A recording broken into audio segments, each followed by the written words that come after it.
Hi everybody. Welcome to the 13th episode of $10 Quilt Video Mania. Lockdown. Yes, I cannot believe we have done this for 13 months. Neither and can probably I. we'll be doing it for many more to come. There'll be a few more, but that's okay. We're having a good time.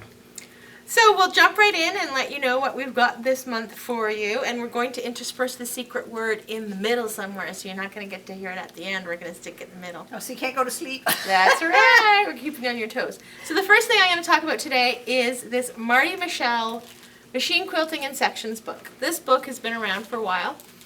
It is absolutely fantastic. Marty Michelle, for those of you who don't know, is a quilting queen. She's right up there with Eleanor Burns and now Jenny Doan as well. They are just the rock stars. They're the rock stars of the quilting world. And Marty was one of the, she was one of the pioneers of different techniques, and she brought a lot of new life into quilting, really. So this is one of her books. It's about, as it's called exactly, Machine Quilting in Sections. Mary Lou introduced this to me when I just worked in the store, and I was like, ooh, I was gobsmacked at the time. It's fantastic. She has in here ways that you can quilt your own quilts, and everything in here is still true today. As I said, the book's a little bit old. It's been around for a while, but everything is still valid. She gives you, I think, 3 or 4 different ways on how to quilt your quilt in sections. She breaks it up. You can do the inside of your quilt and then add the borders after with the batting. She gives you different ways to do different seams. There's 4-layer seams and 6-layer seams. She also tells you how to add one border and then do stitch and flip after that. And it's very well, you can't really see probably, it's illustrated wonderfully, step by step by step. She shows you, she breaks it up. There's an idea too. She shows you that you can break it into 4 pieces, so you just don't sew the top together. You leave it in different sections, be it leave it in blocks or leave it in quadrants or strips, rows. However it makes sense to leave the quilts in different sections is what you should do. And she goes through with case studies as well. She tells you, I think there's 5 different quilts, and she shows you which ones will work better for what reason, and she gives you all the logic behind it. So it is a fantastic book. It's gives you step by step how to do it and what you should do. Sometimes she also leaves the batting out. And when she does that, she just takes her rotary cutter and she cuts a squiggly seam or even a straight seam. She's got the logic for both of those in there. And then she puts it back together with batting seam tape. So if you took out, say, half the batting out of your quilt, you can very easily fit it into your machine without all that bulk. And then when you're done and ready to put the batting back together and do the other side, you just use this batting seam tape, which is just a small, thin, fusible bit of interfacing that is great for putting batting scraps together. So if you've got a piece of batting that isn't quite big enough, you can add to it, and this just fuses the two together. It's fantastic.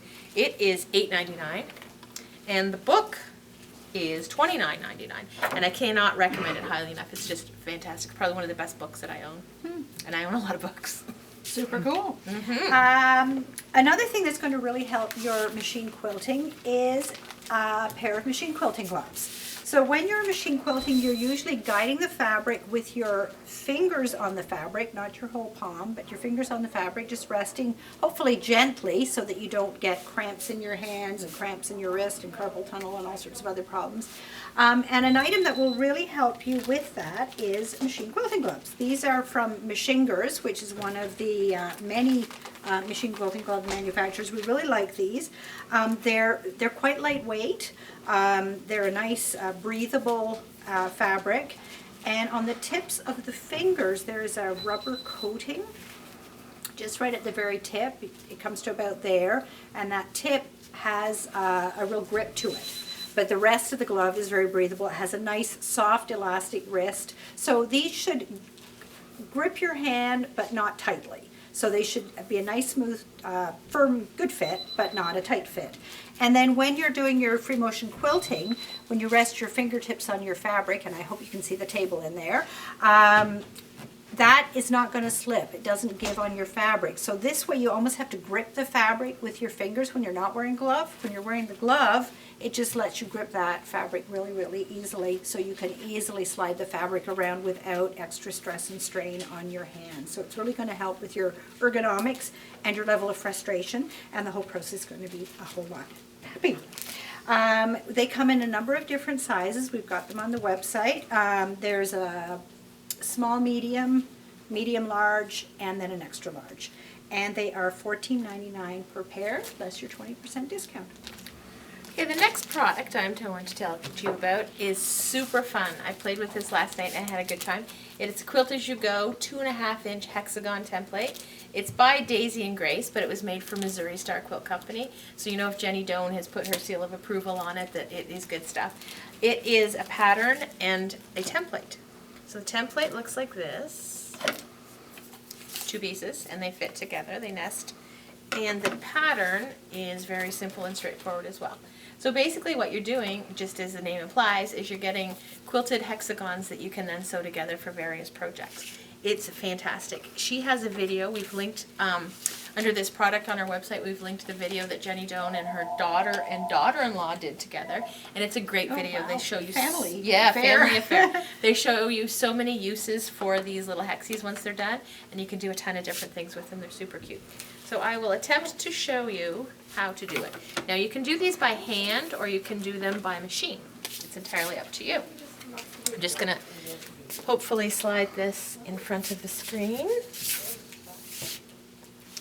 Okay, so what you do is you cut your backing fabric the size of the larger template, like that. So you cut those. And then you cut your batting and your center of your fabric with a small template, like this. And then you put them together. So you center this there, and then you put your fabric, so that's your batting, and you put the fabric piece on top. And for this you can use a charm pack if you want, it works really well. Then you take off the template. This is much easier when you're doing it in front of you on a table. What you do is you fold it once, probably it's 1/4 inch I assume, and you finger press it. And then you fold it a second time to get the raw edge in, and then you pin that. And then you keep doing that, work your way around, finger press, I don't know how well you can see, and then you do it again. So by the time and you pin it. By the time you're done, you've got the whole thing encased, and then you can either hand stitch it, or you can machine stitch it, and you end up with a hexagon that looks like that. So all the edges are finished. It's clear on the back. You can do a little more quilting in the inside if you wanted to, but you don't have to. And then you can either hand stitch or machine stitch them together, like that.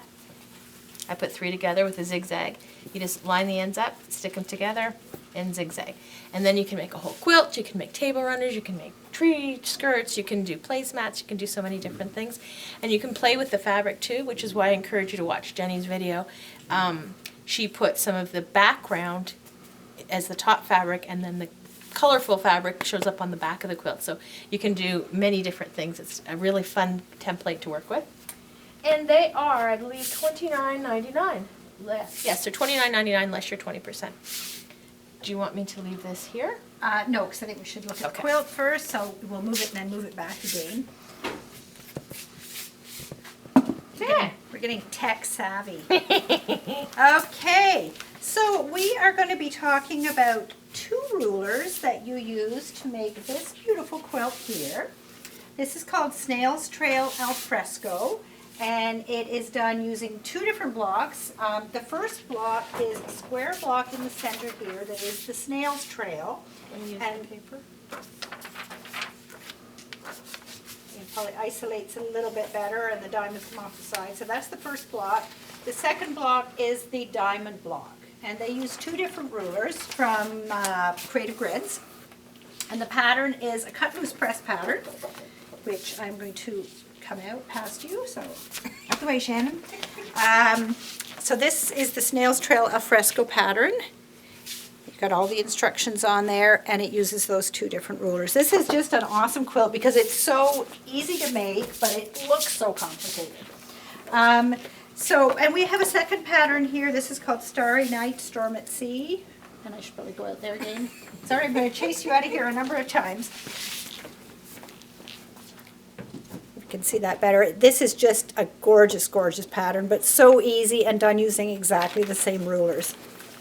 So I'm going to talk about the first ruler that you use to make this pattern, because it is so adaptable to make all sorts of other rulers. Here it is in the package. It is called Square on Square 8-inch Trim Tool. It's a good ruler. It's an awesome ruler. It's like all the other Creative Grids, is that it comes with a complete set of instructions, which we have printed out. So you get all the information in there to use the ruler and to make the different sorts of blocks. And it also has the patented grip system on the back of the ruler. So this allows you to slide it freely when you're trying to position it, but as soon as you put any pressure on there to do your cutting, that grip system sticks to your fabric and you really can't move it around at all. It really helps with your cutting. The rulers are marked, and I'm going to now come up closer with all my bits and pieces here. So now that I've got my nice board out here, I can show you what the ruler looks like, because it'll show up a little bit better on this. So you can see that there's a ton of markings and information on the ruler. It shows you the different patterns of block that you can make using this ruler. It gives you all the cutting instructions, so that's awesome. It's got two little sections here. One's for a 3.5-inch square and one is for a 2-inch piece square. And these are for if you want to make your center block a 4-patch, or you want to center a focal pattern in the middle of that part of the block. So that helps you with that. And then we have markings on here. You can only see every second one. We have a white square, black square, white square, black square. And those are the parts of the ruler that you line up on the center of your block to trim each level as you're making it, trim off each round.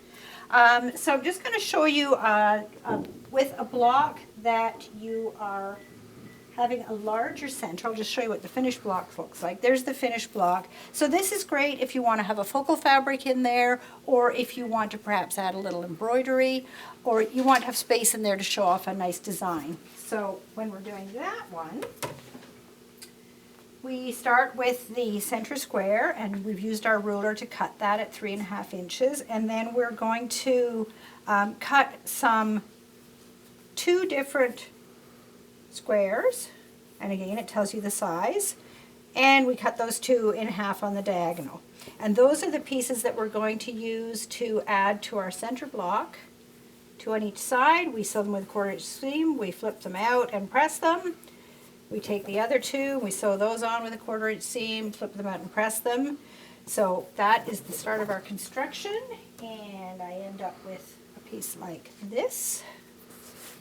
And then we go to our ruler and we line up the marking on the block that matches our center area. So that is there, it's round 3, because we can make this smaller. And we're going to use that to trim off the top, flip it over, line up the square again, and trim off the bottom. And then we get a nice neat unit like this. And again, we use our ruler, it'll tell us the size to cut, to again take a larger square, cut it in half on the center, and then we're going to add these on. Again, stitch and flip. So you end up with those like that. And these two are going to be sewn on like this.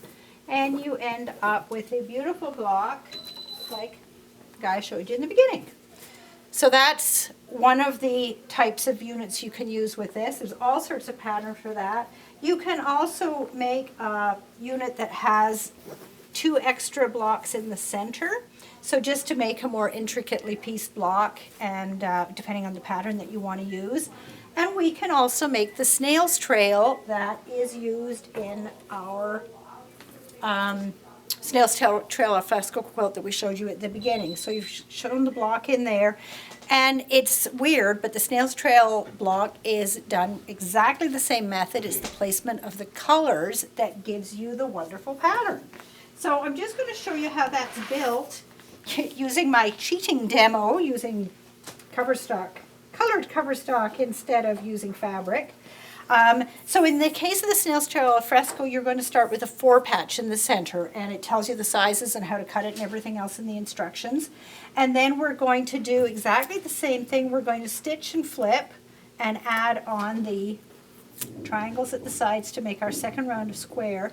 When we're building this, though, we're paying very close attention to the colors. So in this case, my green snail's trail is going to be added on in a kind of rotating fashion. So first of all, I'm going to add on the 2 inside triangles, and that's just a stitch and flip thing.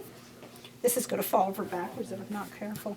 And then I'm going to add on the next layer of green, but we want to follow that rotating pattern as it goes around. So I'm doing that with the green and also with the red.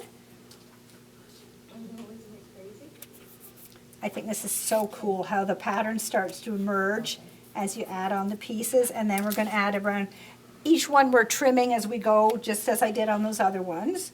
So we're going to add on these. And you're using exactly the same method.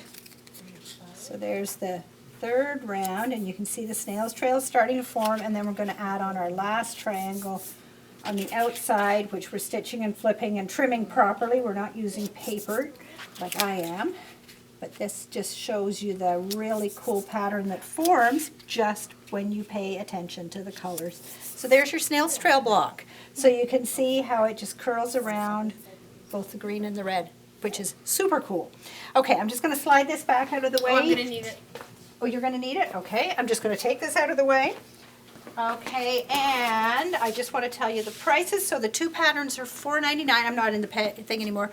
Two patterns are $4.99 a piece, and the square and square trim tool ruler is $39.99 less your 20%. And take it away, Shannon. I'll get out of the way. Okay. I'm back. Hello. It's very challenging doing this with trying to stay away and the masks and everything keep your else. distance and all that. Just before I start the demo, I'm going to tell you the word of the month for May is mom. Mom. Mom.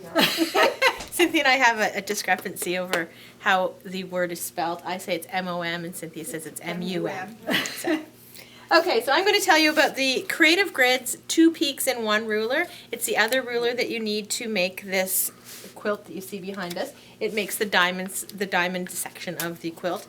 Again, as all Creative Grids rulers, it comes with instructions, it comes with the grippies, it comes with clear, precise lines, and it shows you on the packaging all the different shapes that it can make. I don't want to get too close to Valerie, but there are a bunch of different shapes there that the ruler does make. It is a handy ruler to have for sure. It makes, there's many names for it. It's a peaky and spike block, or it's a V block, or there's another block that it makes too, 5440 or Fight, I think it's called. Yeah. Anyways. It's very simple. It's much like all the other rulers these days. You get the width of the strip that you need, which is in the instructions. And once you find the width of the strip, you can use the ruler to tell you what finish size it's going to be. So in this case, we have a 4.5 inch strip, and it's going to finish at 4. But what you basically do is you just cut across the strip, and you flip, and you make your triangles. It's super simple. And then you take your other color and you flip this around, the ruler that is, and you use the bottom half, same idea. It has the width of the strip on one side and the finished measurement on the other, and you just you cut and flip as you go across, and you end up getting the little pieces that are like this. So you have your triangle piece that you cut from the one end, and you have your edges that you cut from the other end, and generally you cut your edges folded so that you get mirror images, and you end up with a piece that looks like that. For this particular pattern, what they did was they left the fabric folded in the center, and they cut the triangle out of that at 4 inches. And so when you unfold it, you have your entire diamond shape. I'm not sure if you can see past the board or not, but in the quilt, there are diamonds. Can you see them now? So the diamond is one complete shape, and then you just sew your little edges like those onto all 4 sides of the diamond, so you don't have a seam down the center. And that's as easy as it is to use this ruler. We have much, same with Cynthia's ruler and this ruler. We have links on our website so that you can, or not on the website, I guess it is the website, under the products, so you can go to the Creative Grids website and see how the rulers are used by proper demo. Professionals. Professionals. And now I'm going to slide this board out of the way, because I think we have a quilt to show you. Okay, I'm going to tip these down so that you can see the quilt better. Okay, this is a gorgeous, it would probably be meant as a kid's quilt. You could certainly use this for adults too. Lots of people would love this as well. Great for a young child or an older child. So this uses a panel which has these awesome panels in here. Dream big, clever as a fox, be brave little one. and oh dear. I think they're super cute, and then a beautiful star within star block as your alternate blocks, and really fun forest print. So it's a modern, whimsical, just a really fun quilt.